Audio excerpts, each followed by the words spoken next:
오래된 개그 중에 절대 같이 여행을 가면 안 되는 두 사람에 대해서 얘기하는 개그가 있습니다. 이 두 사람이 누군지 아십니까? 한 명은요, 소년탐정 김전일이고요. 한 명은 명탐정 코난이었습니다. 왜 이 두 사람과 같이 여행을 가면 안 되냐면요. 두 개의 만화를 보신 분들은 다 아시겠지만, 이들이 함께 가는 곳에는 꼭 좀 누군가가 죽는 그런 살인 사건, 꼭 그런 심각한 사건에 연루되기 때문에 그렇습니다. 우리가 여행을 할 때 함께 하는 사람이 누구냐에 따라서 우리의 여행의 질이 달라지곤 합니다. 만약 돈 많은 회장님이 우리와 함께 여행을 간다면 우리는 여행 경비에 대한 그런 부분들은 신경 쓰지 않을 거고요. 또 맛집을 잘하는 사람이 있다면 계속해서 맛있는 것을 먹을 수 있는 그러한 특별한 여행이 될 것입니다. 그런데 만약에 예수님이 우리와 함께 여행을 가신다면 어떨까요? 산에 여행을 만약에 가게 되면 주님께서 이제 개울물을 포도주로 만드시고 그리고 음식을 컨트롤 C 컨트롤 V 복사하셔가지고 이제 우리를 배불리 먹이시며 어쩌면은 근심 걱정 하나도 없을 것 같은 그런 여행이 될 것 같지 않나요?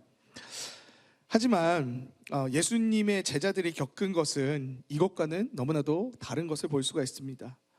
제자들은 자신의 생업을 팽개치고 자신의 가족, 자신의 친척들을 떠나 예수님을 따랐지만 오늘 본문 말씀을 보면은 이들은 지금 배 위에서 풍랑으로 죽을 위기에 놓인 것을 볼 수 있습니다. 제자들은 예수님의 말씀에 순종해서 예수님을 따랐고 또 예수님의 말씀에 순종해서 배도 띄우고 심지어 그들은 예수님의 사역에 함께 동참했지만 이런 풍랑을 만나게 된 겁니다. 오늘 말씀을 통해서 우리가 함께 이제 세 가지 정도 나눠보길 원하는데요. 먼저 첫 번째는 바로 예수님이 계셔도 풍랑이 온다라는 사실입니다. 우리가 흔히 하는 착각 중에 예수님을 우리가 믿는 삶을 산다면, 예수님께 우리가 순종하는 삶을 살게 된다면 우리의 삶은 평탄할 것이다, 이런 생각을 하게 됩니다. 물론 하나님을 믿고 주님께 순종하는 그런 삶이 복을 받고 평탄해지기는 합니다. 아브라함은 부자였고요. 그리고 다니엘은 정권이 계속해서 바뀌었음에도 높은 자리에 계속해서 있었으며 솔로몬은 엄청난 지혜를 받고 심지어 부자까지 됐으니까 말이죠. 신명기 28장에도 보면은 하나님께서는 하나님 말씀에 순종하는 자들은 어디에 있든지 간에 복을 받는다고 약속하신 것을 볼 수가 있습니다. 그런데 예수님의 제자들은 예수님이 하라는 대로 다 순종해서 따랐음에도 불구하고 그들은 풍랑이라고 하는 이런 생명의 위협 가운데 놓여져 있음을 보게 됩니다. 우리 삶에도 이런 일들이 일어나지 않습니까? 하나님의 말씀에 순종해서 리더도 되고 선교도 가고 수련회도 가고 내가 가지고 있는 기회비용들을 다 사용해서 하나님께 내어드렸더니 정작 내 삶에서 오는 것은 평탄함과 복이 아닌 매우 힘들고 어려운 고난들이 찾아오게 되는 이런 슬픈 일들, 여러분들은 겪은 적 있지 않으십니까? 많은 지체들이 신앙생활을 하다가 이러한 어려움들을 겪게 되면 이건 내가 정말 신앙생활을 잘못해서 그런가 보다, 내가 뭔가 하나님께 죄를 지어서 그런가 보다, 나 진짜 하나님한테 뭔가 찍힌 거 아닌가? 그래서 내가 이런 일들을 겪게 되는구나 라는 이런 생각들을 하게 됩니다. 이런 경우 내 삶의 정죄감만 더 쌓이게 되고 하나님을 오해하게 되고 결국에는 하나님과 나 사이의 벽이 더욱더 처지게 되는 그런 결과를 낳을 수 있게 되는데요. 중요한 것은 우리가 신앙생활을 할 때에 때론 우리가 주님께 순종했을 때에도 우리 삶에는 폭풍과도 같은 고난과 역경들, 어려움들이 펼쳐질 수 있다는 것입니다. 주님께 순종하는 삶을 살았지만 정말 많은 슬픔과 개고생을 당한 그런 성경의 인물들이 너무나도 많습니다. 주님께 늘 순종하는 삶을 살았지만 재물도 자식도 건강도 모두 잃게 되는 경험을 하게 된 욥이 그렇고요.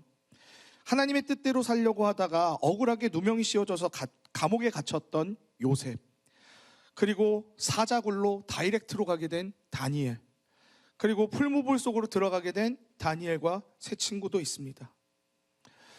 또 하나님께 부름받았지만 바람둥이인 고멜을 아내로 맞아들여야만 했던 호세아가 있고요.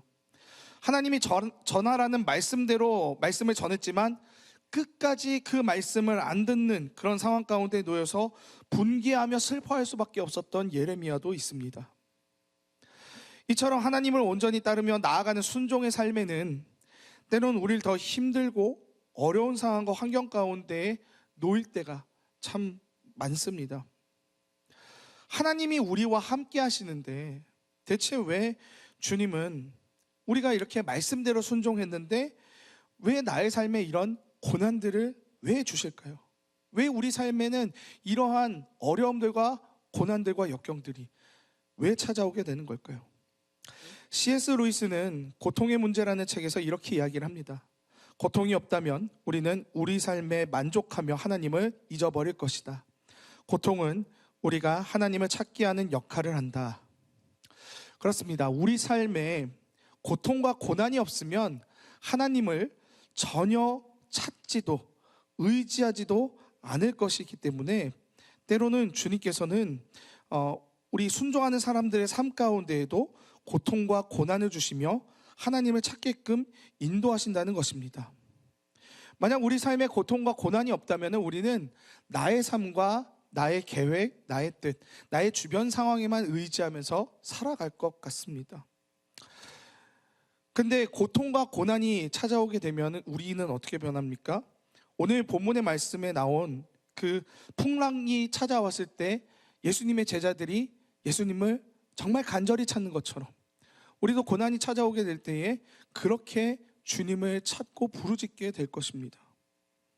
제임스 패커 교수는요, 하나님을 아는 지식이란 책에서 우리의 고난은 우리로 하여금 하나님을 더 깊이 알게 하고 하나님만이 우리의 궁극적 소망임을 깨닫게 한다라고 이렇게 말하는데, 하나님이 결국 주님을 믿고 순종하며 따르는 사람들에게 때론 고난을 주시며 하시고자 하시는 절대적인 메시지는 오직 주님만이 우리의 구원이시고 소망이시니 다른 것들 보지 말고 오직 주님만 바라보라고, 더더욱 주님을 찾으라고 우리에게 메시지를 보내시는 것입니다. 하나님께서 하나님이 선택하신 이스라엘 백성들에게 아무것도 없는 광야에서 만나와 메추라기로 먹이시고, 대적들이 바로 뒤에 쫓아올 때에 홍해를 가르시면서 그 원수들을 홍해바다에 수장시키시는 그 기적을 보이시는 것처럼 고통과 고난들 가운데 결국 온전한 소망이 되어주시는 것은 우리 주 하나님 뿐이시라는 것을 보여주시기 위해 때론 주님은 우리 믿는 성도들의 삶 가운데 고난과 역경을 주신다는 것입니다. 사랑하는 여러분, 주님을 따라가며 순종하며 잘 살아가고 있는데 힘든 고난이 혹시 오셨습니까? 그거 여러분들이 잘못해서 그런 거 아닙니다. 더 하나님을 바라보라고, 주님께서 여러분들이 더 하나님을 닮아가라고, 더 주님을 찾으라고 주님께서 메시지를 주시는 것입니다. 아까 언급했었던 C.S. 루이스의 고통의 문제에서는 또 이렇게 이야기를 합니다. 하나님의 선하심은 우리가 그저 행복하기만을 바라시는 것이 아니라 진정으로 선하고 완전하게 되기를 바라신다는 점에서 나타난다. 이것은 에베소서 4장 13절에 우리가 다 하나님의 아들을 믿는 것과 아는 일에 하나가 되어 온전한 사람을 이루어 예수 그리스도의 장성한 분량이 충만한 데까지 이르리니 라는 이 말씀을 생각나게 합니다. 그렇습니다. 예수님을 따르는 삶은 그저 평탄한 삶을 살아가며 행복만 추구하는 삶이 아니라 주님과 같이 닮아가며 주님과 같이 선하고 온전하게 돼가는 과정을 지나야, 그렇게 우리가 그런 과정들을 지나야 하기 때문에 주님은 때론 우리에게 고난을 주시는 것입니다. 주님은 하나님을 믿는 사람들의 삶은 행복을 넘어 마태복음 16장 24절에 누구든지 나를 따라오려거든 자기를 부인하고 자기 십자가를 지고 나를 따를 것이니라 라고 이렇게 말씀하고 계십니다. 예수님을 따르는 삶은 때론 불 가운데, 때로는 폭풍우 가운데에 치는 바다 가운데에 주님을 바라보는 것이라고 말씀하십니다. 그래서 이 사실을 알고 고난 가운데에서 주님을 찾는데 참 우리를 힘들게 하는 또 다른 경우가 있습니다. 그것은 나의 고통과 고난들 가운데에서 주님이 아무 말씀도 하지 않으시고 침묵하실 때라는 겁니다. 오늘 본문 38절을 보시면 큰 광풍이 일어나서 제자들이 다 죽게 생겨 정말 한없이 정신없는 상황 가운데 놓였는데 예수님께서 그 난리 속에서 가만히 주무시고만 계시다는 것을 우리는 볼 수 있습니다. 내가 정작 주님과 함께 동행하기로 결단하고 순종으로 나아가는 선택을 했는데 그 가운데서 나 혼자만 이리 뛰고 저리 뛰고 난리 나는 상황 가운데서 하나님 저 급해요, 저 진짜 지금 죽을 것 같아요 라고 이렇게 살려달라고 기도를 하는데 하나님은 이런 나의 기도는 들어주시지 않으시고 그저 잠잠하게만 계시는 것과 같은 이러한 상황에 직면하게 되면 그보다 더 속상한 일은 없을 것 같습니다. 제자들도 난리가 난 상황이었습니다. 광풍으로 인해서 물이 안쪽으로 들어와서 이제 배가 가라앉을 수밖에 없는 그런 절체절명의 위기 가운데에 놓여 있었습니다. 그래서 제자들이 38절에 예수님을 막 불러 깨우면서 이렇게 얘기하죠. 우리가 죽게 된 것을 돌보지 아니하시나이까. 쉽게 얘기하면 이거예요. 아우 주님, 저희 죽을 것 같아요 지금. 제발 좀 살려달라고요. 제자들이 이렇게 예수님께 볼멘 소리를 하면서 원망하고 있는 것입니다. 아니 고난을 주신 이유가 주님만이 소망이시라는 것을 알게끔 하시기 위해서 주님을 찾으라고 하셨는데 정작 주님을 찾으니까 가만히 계시고 침묵하시는 것 같고 이건 너무한 거 아니지 않습니까? 대부분의 신앙인들이 이러한 부분 때문에 하나님 안 계시는구나, 그냥 나는 주님을 떠나서 살아야 되겠다 라는 그런 결단들을 하고 떠나는 그런 사람들도 참 많습니다. 하지만 주님은 제자들의 문제 그리고 현재 우리의 문제에 결코 무관심한 분이 아니십니다. 오늘 말씀을 통해 함께 이야기할 두 번째는요, 바로 주님은 폭풍 속에서도 주무시지 않는다는 것입니다. 한마디로 아빠 안 잔다 이런 거예요. 아빠들은 참 신기해요. TV 켜고 코 골고 주무시는데 리모컨 들고 이제 내가 보고 싶은 채널 딱 트니까 아빠 안 잔다 이렇게 얘기를 하시는 거예요. 그러면서 이제 다시 뉴스 채널 트시잖아요. 우리 예수님이 우리 문제에 눈 감고 아무것도 안 하시면서 마치 잠을 주무시는 것 같지만 결코 그렇지 않다는 겁니다. 출애굽기 3장을 보면 주님께서 모세를 부르실 때에 출애굽기 3장 7절을 통해서 하나님이 선택한 이스라엘 백성들이 애굽 땅에서 엄청난 고통을 당하고 있는 것을 분명히 보고 듣고 아셨다라는 사실을 모세에게 말씀하십니다. 수많은 이스라엘 백성들의 아기들이 나일강에 수장되고 하나님의 선택받은 백성들이 온갖 노예 생활을 하며 힘들어하는 그들의 상황을 주님은 방관하시는 것 같아 보였지만 하나님께서는 그 모든 상황들을 다 보고 듣고 알고 계셨다는 사실입니다. 비록 주님이 그 난리의 상황들 가운데에서 이스라엘 백성들의 아기들이 수장당하고 이스라엘 모든 백성들이 고된 노동으로 인해서 고초를 겪었던 그 당시에 그냥 가만히 계셨던 것 같지만 이후 모세를 통해서 주님은 바로 왕의 마음을 완악하게 만드셔서 이집트에 10가지 재앙을 내리시고 홍해 바다 가운데 이집트의 군사들을 수장시키심으로써 그들의 한과 억울함을 풀어주시는 것을 볼 수 있습니다. 뿐만 아니라 이제 그들의 지도자인 모세를 세우셔서 하나님이 약속하신 젖과 꿀이 흐르는 가나안 땅으로 하나님이 예비하신 그 땅으로 인도하시는 것을 볼 수 있습니다. 다시 본문으로 돌아와서 이렇게 오늘 본문에서도 마찬가지로 제자들과 예수님이 탄 배는 곧 물에 잠길 것 같이 갈릴리 호수 위에서 휘청거리면서 흔들리고 있었습니다. 여전히 주님은 그 흔들리는 상황 가운데에서 사람들이 비명 지르고 정신없는 와중에도 계속해서 주무시고 계셨습니다. 하지만 제자들의 다급한 부름에 곧 잠에서 깨셔서 바람과 바다를 꾸짖으시고 이내 모든 상황과 환경들을 잠잠히 정리하시는 것을 볼 수 있습니다. 주님은 그저 여유롭게 배 위에서, 배 뒤편에서 그냥 잠잠히 주무시는 것 같지만 제자들의 정말 다급한, 이제는 완전히 극한에 달한 그런 제자들의 부름에 응답하셨고 모든 문제의 그 상황들을 정리하셨습니다.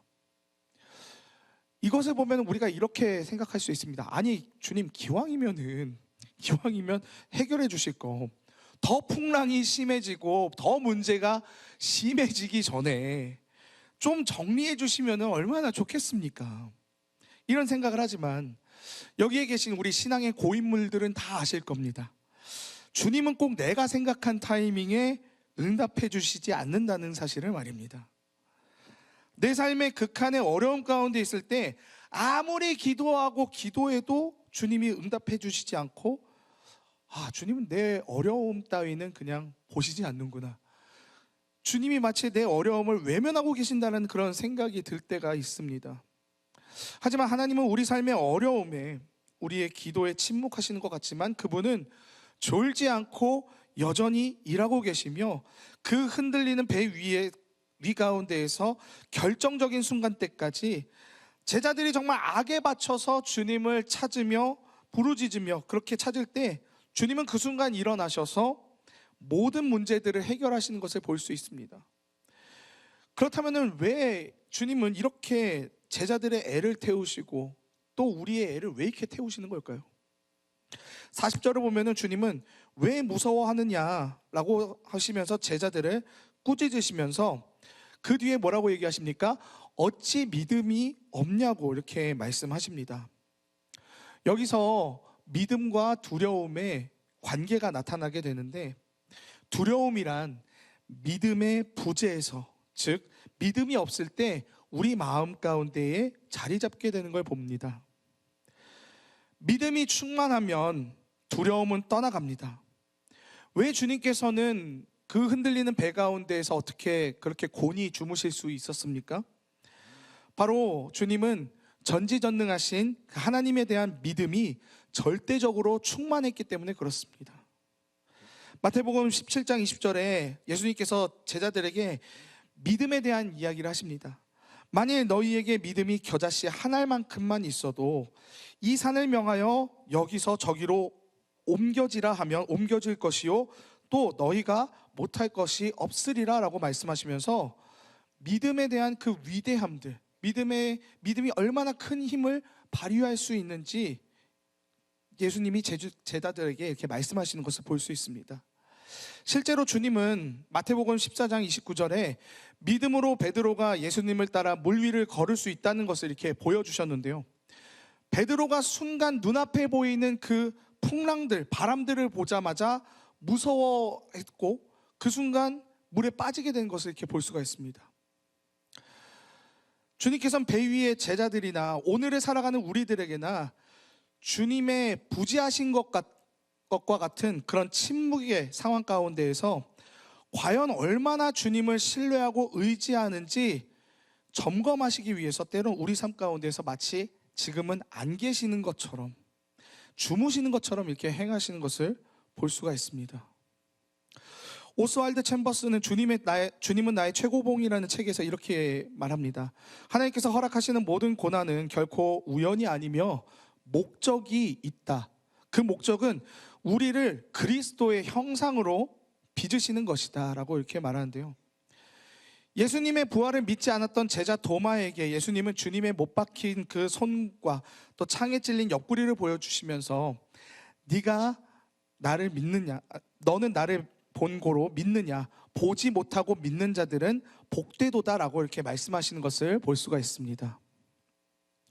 때론 주님은 우리 삶 가운데서 안 계시는 것처럼 행동하시고 우리의 기도를 안 들으시는 것 같지만 주님은 그 모든 과정들을 통해 우리가 고난의 시간들을 인내하고 지나갈 때에도 여전히 나와 함께 하시며 신실하신 하나님에 대한 일하심을 기대하며 그분의 존재를 놓지 않는 그 믿음의 근육들을 키워가기를 원하시는 것입니다. 사랑하는 여러분, 꼭 기억하시길 바랍니다. 우리 주님은 주무시는 것 같아도 절대 주무시지 않는다는 것을요. 시편 121편 3에서 4절입니다. 여호와께서 너를 실족하지 아니하게 하시며 너를 지키시는 이가 졸지 아니하시리로다. 이스라엘을 지키시는 이는 졸지도 아니하시고 주무시지도 아니하시리로다. 네. 오늘 말씀이 이야기하는 마지막 세 번째는요, 바로 전지전능하신 주님이 지금 나와 같은 배에 타고 계신다라는 사실입니다. 주님은 모든 상황들을 다 말씀 하나로 다 정리하셨습니다. 모든 풍랑들이 주님의 말씀을 따라 잠잠해졌고요, 모든 위기의 상황들은 다 종료가 됐습니다. 제자들은 이에 놀라고 두려워하면서 그가 누구이기에 이렇게 바람과 바다도 순종하는가라고 말하면서 주님의 정체에 대해서 굉장히 궁금해합니다. 제자들은 자신과 함께 배에 타고 계신 분이 누구신지 정확하게 잘 알지 못했던 것입니다. 만약에 그들이 주님에 대해서 정확하게, 그 정체에 대해서 정확하게 알았다면 그들도 아마 예수님처럼 그 풍랑이 흔들리는 배 가운데에서 꿀잠을 자지 않았을까 생각이 듭니다. 하지만 제자들은 예수님이 진짜 어떤 분이신지 확실하게 알지 못했고요, 그래서 그들은 풍랑이 칠 때에 두려워했습니다. 왜냐하면 예수님을 온전히 신뢰하지 못했기 때문입니다. 혹시 지금 두려움과 걱정에 사로잡혀 계신 분들이 계십니까? 이 세상을 살면서 참 많은 걱정과 두려움들이 우리를 많이 덮쳐온다는 것을 느낍니다. 그 걱정과 고민, 두려움들이 오는 이유는 어쩌면 세상의 모든 일들이 지금 내 생각대로 일이 풀리지 않고 있기 때문에, 나의 타이밍에 이 문제들이 해결되지 않기 때문에, 나의 뜻대로 안 되기 때문에, 어쩌면 내가 알고 있는 것과는 좀 다르기 때문에 등등 여러 이유들 때문에 우리 삶에 걱정과 고민들이 몰려오게 될 것입니다. 그런데 여러분, 우리가 이 세상을 살면서 두려움에 빠지는 가장 큰 이유는 주님을 온전히 신뢰하지 못하기 때문에 그렇습니다. 주님의 전지전능하심보다 내 눈앞에 폭풍이 더 커 보이기 때문에 그렇습니다. 진정한 믿음은 문제 그 자체인 폭풍을 멈추게 하는 것보다 폭풍 속에서 주님이 나와 같은 배에 타고 계신다는 그 사실을 알고 그분을 온전히 붙잡는 것이 바로 진정한 믿음이라는 것입니다. 그분이 나를 떠나 계시는 것이 아니라 지금 나와 함께하고 계시다는 것, 나와 같은 배를 타고 계시며 아주 가까이에 함께하고 계신다는 것, 이것을 온전히 믿는 저와 여러분이 되길 간절히 소망합니다. 예수님께서는 주님을 믿는 모든 제자들에게 보혜사 성령을 보내주신다고 약속하셨습니다. 구약 성전에 휘장이 찢기고 주님께서 보혜사 성령으로 우리 마음 가운데 오셔서 지금 우리와 함께하고 계신다고 주님이 약속하셨습니다. 다른 곳에 계시는 것이 아니라 지금 여러분들 마음 가운데에, 저의 마음 가운데, 우리 모두의 그 마음 가운데 주님이 함께 하신다고 약속하셨어요. 사실 그렇다면 우리는 두려울 것이 없습니다. 전지전능하신 주님이 지금 나와 함께하고 계시기 때문에 그렇습니다. 지금 우리가 삶을 살아가면서 미래에 대한 걱정들, 또 나의 공부나 여러 가지 이제 회사에 대한 걱정들, 살면서 여러 가지 걱정들과 고민들이 있을 겁니다. 저도 걱정과 고민들이 참 많습니다. 가장이 되고 나니까 생각할 것들이 참 많아지더라고요. 저도 참 많은 걱정과 고민들이 있는데 이번 주 말씀을 준비하면서 그렇지, 내 마음 가운데 전지전능하신 주님이 지금 나와 한 배를 타고 계시지 두려워할 것이 없구나 라면서 더 주님을 붙잡게 되는 그런 시간들을 갖게 됐는데요. 여러분, 상황보다 그 상황 뒤에 계시는 우리 주님을 더 붙잡는 저와 여러분 되기를 간절히 소망합니다. 말씀을 정리하기 원합니다. 여러분, 주님을 순종하며 따라가는 삶에는요, 혹독한 시련이 있습니다. 하지만 그 시련은요, 결코 이유 없는 것이 아닙니다. 왜냐하면 주님은 우리가 시련과 고난을 통해서 예수님을 더 닮아가고 주님의 마음을 더 알아가길 원하시기 때문에 순종하는 자의 삶 가운데에는 고통과 시련이 있기 마련입니다. 주님을 따라가는 길에 고난과 역경이 있다고 해서 그 길을 포기하지 마시길 바랍니다. 주님이 나를 버렸다, 주님이 나와 함께 안 하고 계신다라는 그런 생각하지 마시길 바랍니다. 그분은 여러분의 풍랑 가운데 함께하고 계시고 그 풍랑 속에서 주무시는 것 같고 침묵하시는 것 같지만 여러분, 주님은 여러분들의 그 흔들리는 풍랑 가운데에서 같이 흔들리고 계시고 그 같이 흔들리는 배 위에서 여러분들이 주님을 간절히 찾을 때까지 기다리고 계십니다. 그분이 지금 나와 여러분들과 함께하고 계신다는 사실을 잊지 마시길 바랍니다. 우리와 함께 하시는 주님은 우리의 구원을 이루시는 분이시고요, 우리의 믿음을 더욱더 성장하게끔 그렇게 만드시는 하나님이십니다. 하늘에 잔뜩 구름이 끼어서 태양이 안 보인다고 해도 그 구름 너머에는 언제나 태양은 떠 있고 존재하고 있습니다. 감정과 상황 가운데 휘둘리지 말고 지금 나와 함께하고 계시는 주님의 말씀을 붙드는, 영원한 그 주님의 말씀, 변하지 않은 주님의 말씀을 붙드는 저와 여러분 되길 원하면서 이번 한 주 지금 나와 한 배에 타고 계시는, 나의 모든 상황과 환경을 아시는 주님과 깊이 대화하시면서 여러분의 삶의 고난과 어려움, 두려움과 걱정들을 다 주님 앞에 내려놓으며 말씀과 기도로 승리하는 이번 한 주 되길 간절히 소망합니다.